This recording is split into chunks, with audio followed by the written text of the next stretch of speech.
welcome back to Chats with the Chairman. This month we have a great show for you. I am the chairman of the board for IICRC, Kevin Pearson, and the host of Chats with the Chairman.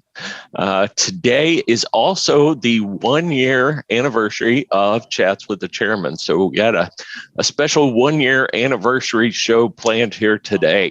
And we have a great guest, somebody I've known for quite a number of years now since I got onto the board of directors, and I'm very excited about having Barry Lichtenstein on. He is one of the funniest people I know, and also has been around so long, has lots of history about the organization, and is just a very interesting guy.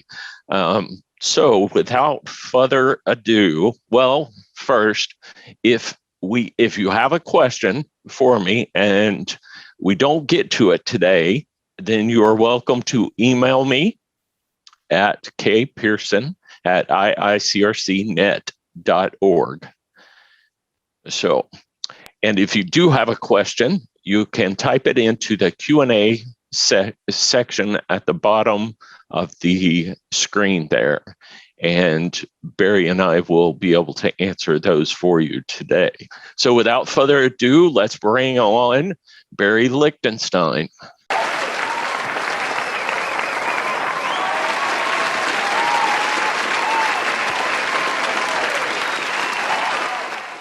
Barry, that was a great little video there for your introduction. I hadn't seen some of those pictures of you before. Some of them go back almost 40 years. Yeah. But, yeah. It's been a long journey. It has been. Well, not 40 years in IICRC though, but how did you get into the industry, Barry, and tell us about how you got from getting into the industry to getting into IICRC? Actually, it's not that much different, I think, than a lot of other guys.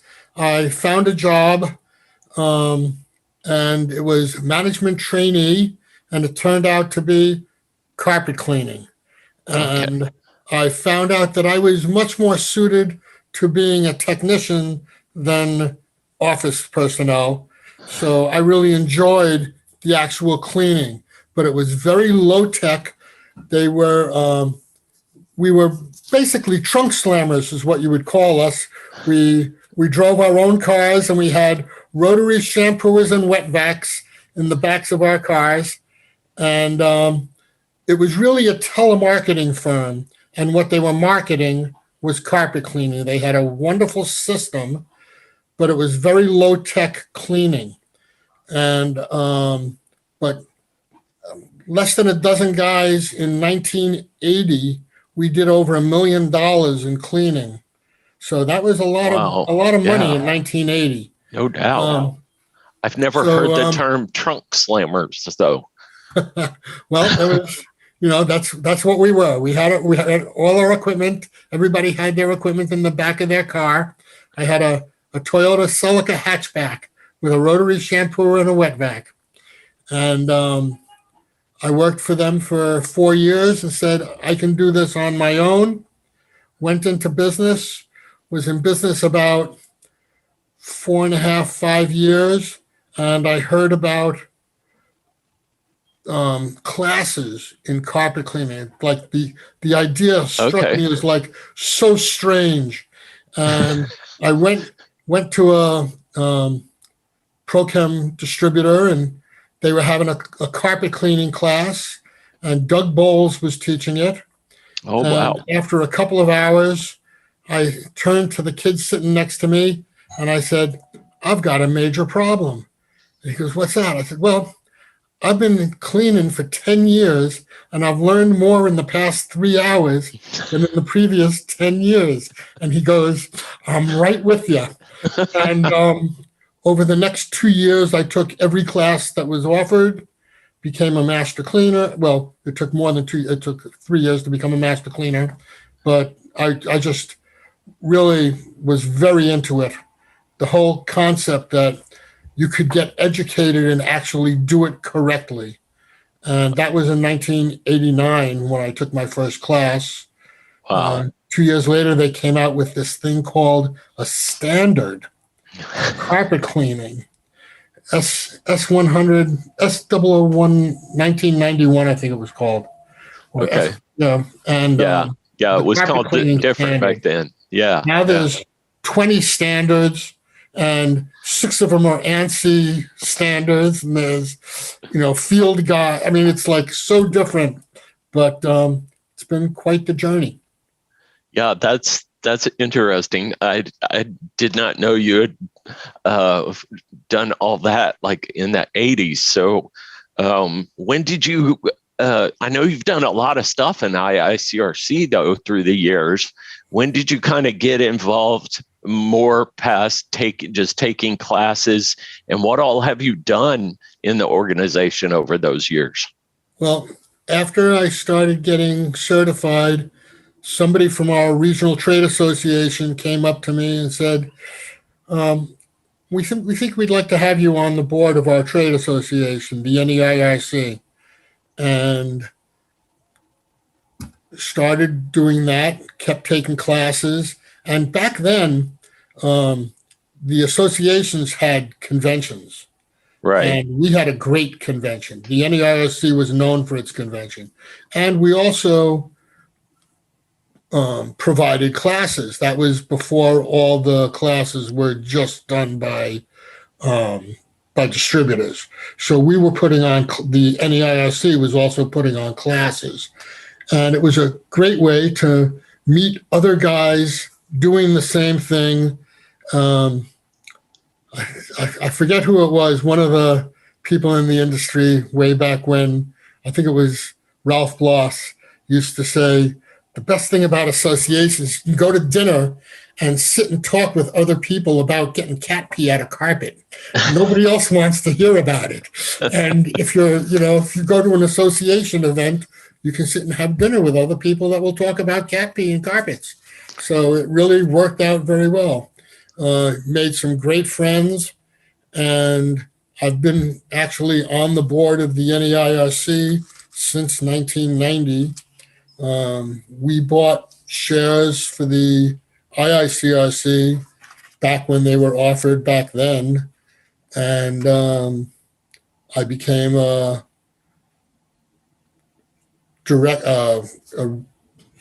shareholder representative and a director in, I think my first year was 1999. Okay. And then I was a director for 12 years until 2011 when they changed the system and went to not necessarily being a direct. It used to be the shareholders were the directors, and then that changed. Right. Right. So I was a director until that, but I've also been on I've been on carpet cleaning TAC and upholstery cleaning TAC, and don't you serve on an upholstery standard right now? I'm not involved with the standard right now. Not the standard. I thought. Oh no, that's your buddy Ed. Right. Ed's on there. Yeah. Yep. Ed is on the upholstery TAC and the standard. Ed's on the upholstery standards committee. I've been on as far as standing committees, nominating committees, ethics committee, the certified firm committee, and the Registrant Standards Committee. And I've been on the Registrant Standards Committee for a long time. Yeah, and you were on the audit committee. I know you were here recently on there, but you've done a lot of stuff over the years. And one of the things I'm actually proud of also is I was on the search committee for the first president that we went and had an outside president, and that was a major shift in how the organization was run when we hired an outside president. I'm proud to say I was part of that group that brought in Patrick Winters, and there's a lot of When was that? That was like 2009 or that was a long time ago. Yeah, that was a while ago. Yeah. Yeah. So, yeah, we've come a long ways, huh? We have. So I know, so the Institute is made up of the shareholder groups that, Right. And some individuals, but talk about a little bit about that dynamic. And you had mentioned like your own association, being a part of that. How does that kind of either make the Institute unique, or how does it help the Institute function with these shareholder organizations? And what does it mean to be a shareholder? Well, it is actually logistically very unique. This is like one of very few organizations. It's a nonprofit organization that's actually owned by other nonprofit organizations. It's very rare. They used to be situated in Washington State because that was one of the few states where you could set up a corporation like that. Right. But they've since moved to the offices to Vegas, and that's also been a jump to have their own building, the Global Resource Center, and that's an amazing step also. But as far as the associations, the being in an association, it's very different nowadays. Um, Back then, we didn't have the internet. If you wanted to meet people, you had to actually go out and meet people. You couldn't just sit at home and have all these people at your fingertips and Right. communicate with all these other people. So once again, it was in order to associate with other people that had similar interests and similar backgrounds, the association was the way to do it. And it got us together for dinners and classes and programs and conventions and and also some of the people that you'd meet, you'd become good friends with, and a lot of people, I don't want to do that because I don't want to tell anybody my secrets or let them know who my customers are. And it's like, okay, chances are what you think are secrets are not that secret. Most of the other people, they know them too. And if you have friends within the organization, they're not going to take your customers. It's the people you don't know who are carpet cleaners that might go after your customers. But if you're best friends with Fred, Fred's not going to go after that big office building if he knows that's your bread and butter. So it actually is not that people are going to take over your stuff. It's people are going to stay away from your stuff. And if you have a big job, like I'm a residential carpet cleaner, I'm a one-man band. I do basically a house a day, that kind of thing. But every so often I get a large commercial job or a very large residential job. And it's just too big for me to do alone. Sure. And I have people that I can call. I have a town that I do all the town buildings for every summer. I go in with three crews and we knock it off. And it takes, you can only do so much a day because you can't go in before noon and you have to be out by 6. So you can only do a little bit a day. But I go in with 3 crews and they're all people I know from the association, right? Yeah. And I would not have that client if I couldn't have that group of people that I trusted to work with me. So that's an important part, because whenever I had my business too, I had people that I worked with like that. You gotta, mine was, there's going to be times, no matter how much drying equipment you have, where you're just going to get flooded and you're going to run out of drying equipment. And who do you call? You got to have somebody that that could help you. And so, yeah, I had a guy that was about 2.5 hours away from me that would, him and I had about the same amount of equipment. So, and we all had the same stuff. So I knew what he had, he knew what I had, and we would kind of help each other out that way. So you're right. It is definitely important to meet people, and a great way to do that is through the associations. And we actually have later on today, right after we finish this, I'm leaving to drive for 3 hours up to Maine to meet with 4 other guys that I've known for 20 years from the board of our association. We're spending the weekend up at a house up in Maine, just because we can, it's right. Because, so it'll be scotch and cigars and steaks and and a weekend away. And a few stories, I'm sure. Yeah. So you mentioned the Registrant Standards Committee, and I know you've been chair of that for a long time. What is the role of the Registrant Standards Committee? What do y'all do? The Registrant Standards Committee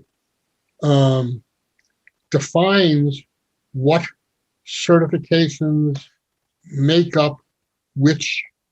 I lost the word now. Which designations? Like the Master Cleaner designation is made up of certain certifications. The Master Restorer designation is made up of certain certifications. The Registrant Standards Committee initially set up all those programs. Back 20 years ago, there were only a few certifications. There was carpet cleaning, upholstery cleaning, odor control, repair, water damage, not even water restoration. Right.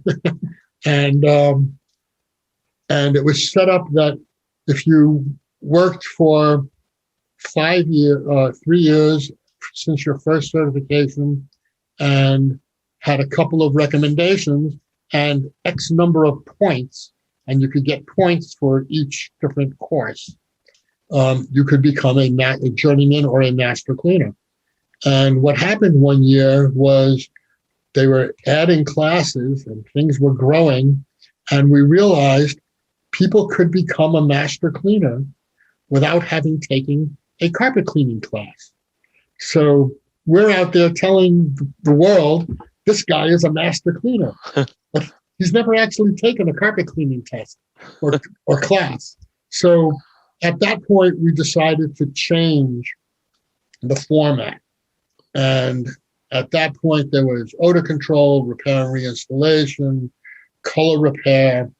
And so what we did was we put all of the classes that were designated as carpet related or fabric related into the textile master cleaner designation. All the courses that were in water and restoration in the restoration master restorer designation, and we broke them up that way. There was some flack over that for several years over some of the classes, but it was really lack of explanation. From my perspective, if we were telling people complained about having to take classes that they're never going to offer that service. For example, color repair.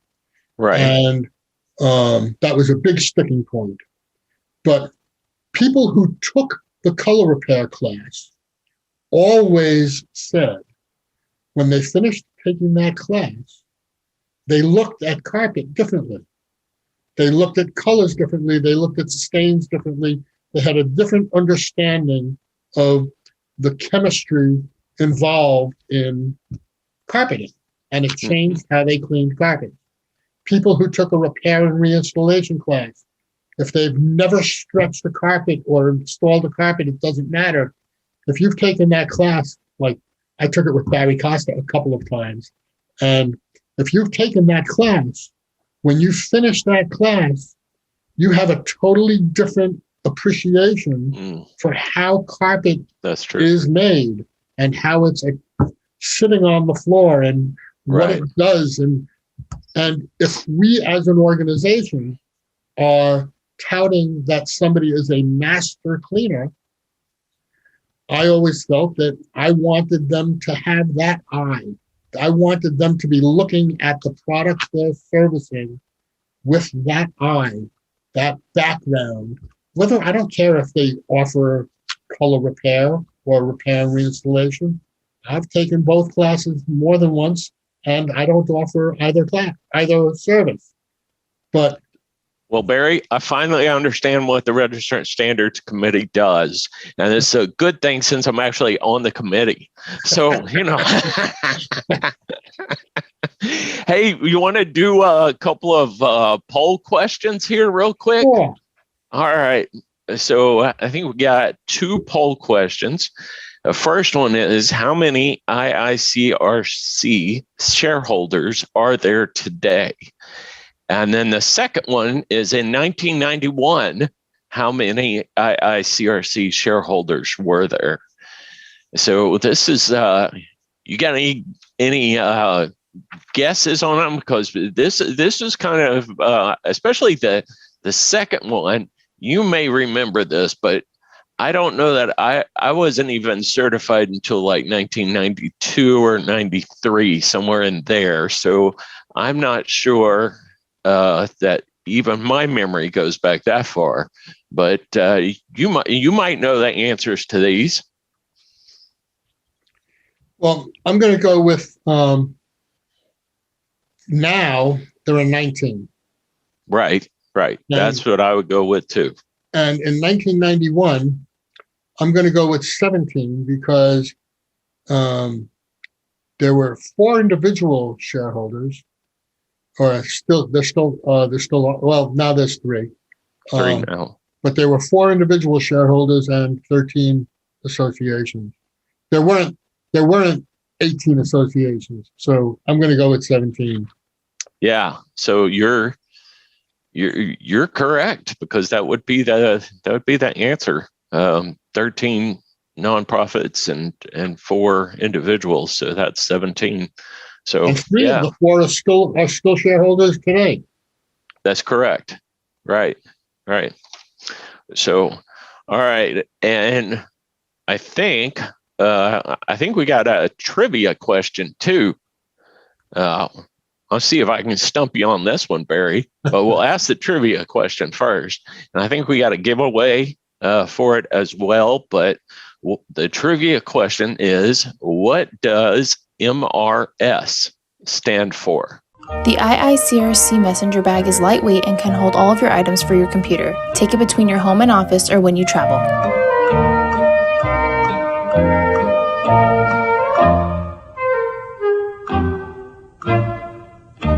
Yeah, so what do you think? I don't think it's what you go to college. People say some ladies go to college to get their MRS degree. I don't think that's what it stands for. I don't think that at all. You happen to know what it stands for, Barry? I believe it's a standalone certification. It's something that's not with any of our other certifications. That's right. And, it was actually started as a response, I believe, to Florida. And with their mold state laws, and it's the mold remediation specialist. Mold removal specialist. Mold removal specialist. Correct. Yeah, and it's standalone, so there's no class to go along with it. It's just a standalone certification. So basically, you got to know your stuff to be able to pass that. It's pretty difficult. Certification. It's actually one that we're trying to get to be accredited right now by a third party, and so it would even carry more weight. So that's in the works. They're working on it now. But so hey, before I let you go here, you have any final words or anything else you'd like to share with us today? Well, I just want to thank you for everything you've been doing, and it's you've been really great role as chairman. You've been doing a wonderful job, and very excited as to where the IICRC has been and is heading. all of us guys that do the work and show up at the meetings and everything else, we don't just come here for the hunting. That's true. That's true. I was wondering if that reference was going to make its way into today's show or not. So there's a lot of passion, a lot of love of the industry, a lot of people who've invested time, energy, blood, sweat, and tears over the decades to make this organization great and to make, to bring up our industry from being looked at as, glorified janitors to a true profession. And Right. that's really what the IICRC has tried to do and has been doing. And it's what the regional associations, but once again, I very much believe that people should get involved with their regional association. There's, almost 7,000 certified firms. And if all of them joined their regional trade associations, we would be a force to be reckoned with. Right. On a national level, we would have actually, and there's like almost 70,000, 63,000 technicians. We would be a force that, would have a voice as opposed to just 6,800 individual companies and 63,000 registrants that don't talk to each other. Right. But, Well, hey, Barry, before I let you go, we did have a winner. And so congratulations to Anthony. It's the winner of our trivia question. excellent. Where's Anthony out of? Do you know? I don't know. I just was told that Anthony won. So, congratulations goes out to Anthony.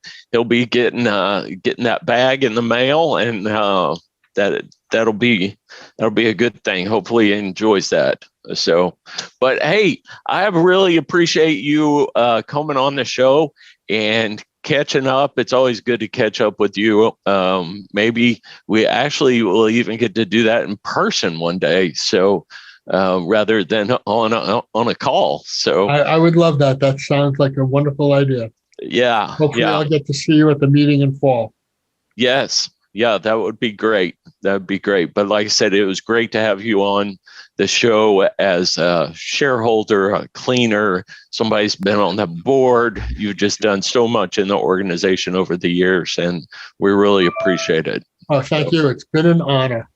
And it's been Great. Thank you for inviting me on. It's been great.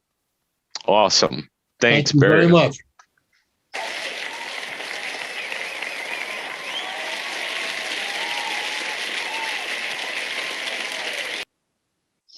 All right. So before we get out of here for this month, some exciting news. The brand new ANSI IICRC S500 just came out this week, and it is now available on the IICRC web store.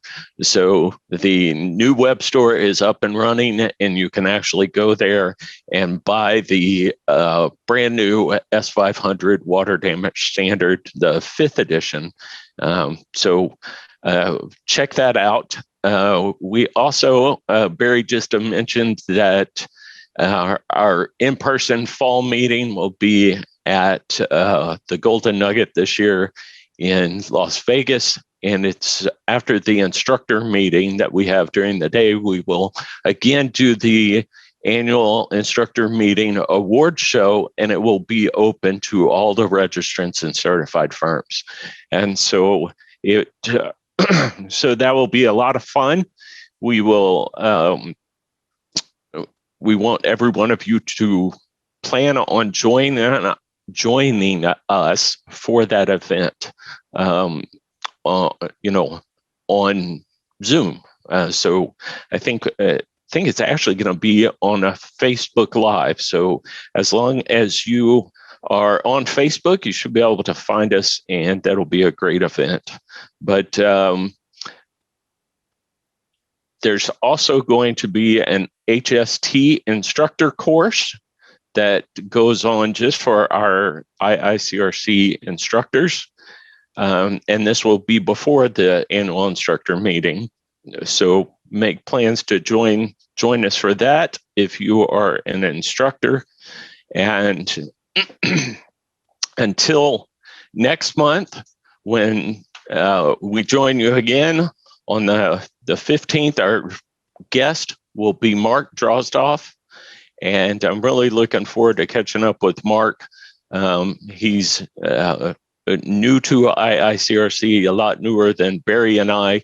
And so it'll be nice to hear Mark's perspective on things. And also, until next month, I am IICRC Chairman of the Board, Kevin Pearson.